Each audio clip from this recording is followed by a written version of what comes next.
Hi friends, माझं नाव चैतन्य पत्के आहे आणि welcome back to my YouTube channel. आपण या व्हिडिओमध्ये ॲनालिसिस करूया जो कॉल न्यूयॉर्कमध्ये वॉर्मअप मॅच खेळवली गेली भारत आणि बांगलादेश विरुद्ध.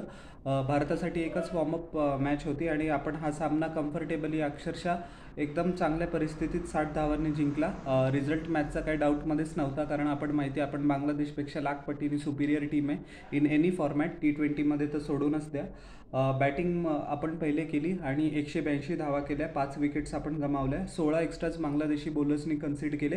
पिच ॲक्च्युली एक इम्पोर्टेड पिच होतं ॲडिलेडमधनं. सो त्याची जी सॉईल होती, काय म्हणतात त्याला, जी ऑस्ट्रेलियन पिचेसची सॉईल असते ना, त्याच्यामध्ये क्लेचं प्रमाण जास्त असतं, त्याच्यामुळे ते बाउन्सी पण असतं आणि कधी कधी बाउन्स अनइवन पण होऊन जातो. सो हा ॲस्पेक्ट इंडियन टीम मॅनेजमेंटला पुढे जसं जसं टॉर्नामेंट जात जाईल तसं त्यांना ध्यानात ठेवावं लागेल की स्लोअर बॉल्स म्हणा, कटर्स म्हणा, किंवा जे व्हेरिएशन्स आहेत ज्या बॉलर्सकडे, स्पिनर्स म्हणा, त्यांचा खूप महत्त्वाचा रोल असणार आहे. म्हणून आपण 4 स्पिनर्स ॲक्च्युली सिलेक्ट केलेले आहेत. तर पिच ॲक्च्युली आउटफील्ड पण खूप स्लगिश होतं, कारण मड होती त्या आउटफील्डमध्ये. जसं की तुम्हाला माहिती आहे की USA मध्ये क्रिकेट खूप नवं आहे आणि तिथे इन्फ्रास्ट्रक्चर डेव्हलप व्हायला थोडासा टाईम लागेल. बट एनिवेज ते आपण तो वेगळा टॉपिक झाला. 182 धावा केल्या आपण, 5 विकेट्स गमावून. रोहित शर्माने 23 धावा केल्या 19 चेंडूंमध्ये, 2 चौकार आणि 1 षटकार त्यांनी लगावला. स्टार्टिंगमध्ये टायमिंग नाही मिळाली, बट नंतर त्याची टायमिंग चांगली होत होती. चुकीच्या वेळेला तो आऊट झाला. मेहमदुल्ला रियादने त्याची विकेट घेतली, रिशाद होशेनने त्याचा झेल टिपला. संजू सॅमसनला काही इम्प्रेस करता आलं नाही. त्याला एक धाव त्याला फक्त करता आली 6 चेंडूंमध्ये. शरीफुल इस्लामने त्याचा LBW काढला over the wicket. Positive aspect म्हणजे रिषभ पंतनी खूप चांगली खेळी केली, तो रिटायर्ड आऊट झाला. 53वर 32 चेंडूंमध्ये 4 चौकार, 4 षटकार, 165पेक्षा जास्त त्याचा स्ट्राईक रेट होता. आणि स्क्वेअर लेगवरचे जे ते नो लुक फ्लिक होते ते तर अक्षरशः डोळ्याचे पारणे फेडणारे होते. खूप छान त्यांनी बॅटिंग केली.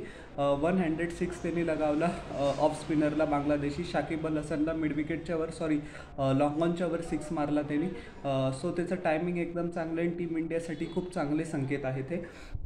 सूर्यकुमार यादवनी पण 31 धावा केल्या 18 चेंडूंमध्ये, ज्याच्यात 4 चौकारांचा समावेश होता. छान मोमेंटम होतं, छान इनिंग्स होती त्याची पण. तन्वीर इस्लामने विकेट घेतली, तवीत हृदयाने कॅच घेतला त्याचा लॉंग ऑनला.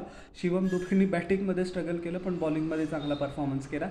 14 धावा केल्या 16 चेंडूंमध्ये, 1 षटकार होती त्याच्यात. मेहदी हसननी त्याची विकेट घेतली, मेहमदुल्लाने त्याचा झेल टिपला. सगळ्यात महत्त्वाचा ॲस्पेक्ट आपल्यासाठी या मॅचमध्ये हार्दिक पांड्यास रिटर्न टू फॉर्म होता. जसं की तुम्हाला माहिती आहे IPL त्याचं बिलकुल चांगलं नव्हतं आणि IPL नंतर कळलं की तो त्याच्या पर्सनल लाईफमध्ये पण थोड्याशा क्रायसिस थ्रू गुजरतो आहे. पण हा हार्दिक पांड्या ज्या वेळेला इंडियासाठी खेळतो, फक्त 1 इनिंग्स आणि तो लगेच वर्ल्ड क्लास प्लेअर बनून जातो. त्यांनी स्पिनरला बांगलादेशी 3 सिक्सेस कन्सेक्युटिव्हली लगावल्या. एक लॉंग ऑनच्या वर होती, एक लॉंग ऑफच्या वर होती आणि एक मिड विकेटच्या वर होती. सो त्याची रेंज आहे, त्याचं हँड आय कॉर्डिनेशन दिसलं, त्याचं टायमिंग दिसलं, त्याची फुट मुवमेंट पण चांगली होती आणि त्यांनी 3 ओव्हर्स पण टाकल्या. सो त्याची फिटनेस पण एकदम छान दिसते. हे टीम इंडियासाठी अत्यंत चांगले संकेत आहेत.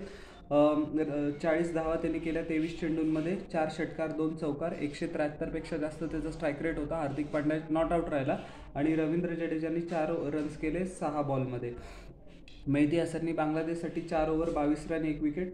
Shariful Islam 3.5 over 26 run 1 wicket. Shakib Al हसनला बिलकुल चांगली बॉलिंग करता आली नाही, 4 ओव्हर 47 रन 0 विकेट. मेहमदुल्ला रियादनी 2 over 16 run 1 wicket. Soumya Sarkar 1 over 11 run, त्याला विकेट मिळाली नाही. रिशाद हुसेनला पण विकेट नाही मिळाली, पण त्यांनी 19 धावा दिल्या 2 ओव्हर्समध्ये. तंजीम शाकिब 1.1 ओव्हर 6 रन 9 विकेट आणि टी इस्लाम 2 ओव्हर 29 रन 1 विकेट. बांगलादेशला हे टार्गेट कधी पण जोपासण्यासारखं नव्हतं आणि त्यांच्या आय थिंक सो 20 रनच्या अगोदरच 3 विकेट पडून गेल्या होत्या. 122वर 9 बांगलादेशचा स्कोर होता. 9 एक्स्ट्राच इंडियन बॉलर्सनी कन्सिड केले. Highest run scorer was Bangladesh for Mahmudullah Riyad. त्यांनी बऱ्यापैकी खेळी केली, 40 रन 28 चेंडूंमध्ये, 1 षटकार, 4 चौकार, तो रिटायर आऊट झाला. आणि नंतरचा हायेस्ट स्कोरर होता शाकिब अल हसन, पण ती एकदम बकवास इनिंग, काही अर्थ नव्हतं त्या इनिंगमध्ये. 28 रन केले पण 34 चेंडू घेतले, 2 चौकार त्यांनी लगावले. हर्षदीप सिंगने अपफ्रंट खूप चांगली बॉलिंग केली. दोन्ही इन स्विंग आउट स्विंग चांगली लेंथ मिळाली, डिसंट पेस पण होता.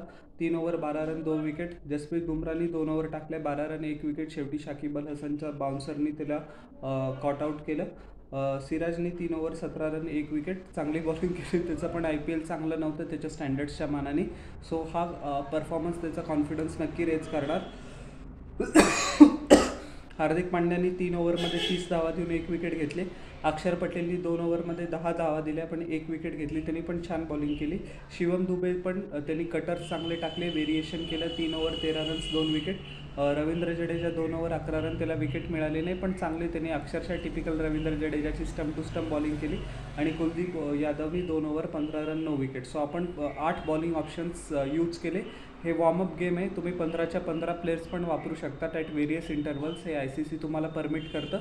मोर ऑरलेस आता टीम मॅनेजमेंटला आपण आयर्लंड विरुद्ध 5 जूनला जो पहिला सामना खेळणार आहे आणि त्याच्यानंतर महत्त्वाचा जो 9 जूनला सामना आहे त्याचे जे कॉम्बिनेशन आहे ते कळून गेलं असेल काय नाही ते. सो तुम्हाला माझे वॉर्मअप मॅचचं ॲनालिसिस कसे वाटले हे जरूर न चुकता खाली मला कॉमेंट सेक्शनमध्ये सांगा. आणि यूट्यूब चॅनलला माझ्या लाईक, शेअर आणि सबस्क्राईब करा आणि बेल आयकॉन प्रेस करा पुढच्या नोटिफिकेशनसाठी. भेटूया नेक्स्ट व्हिडिओमध्ये. Till then everyone, bye.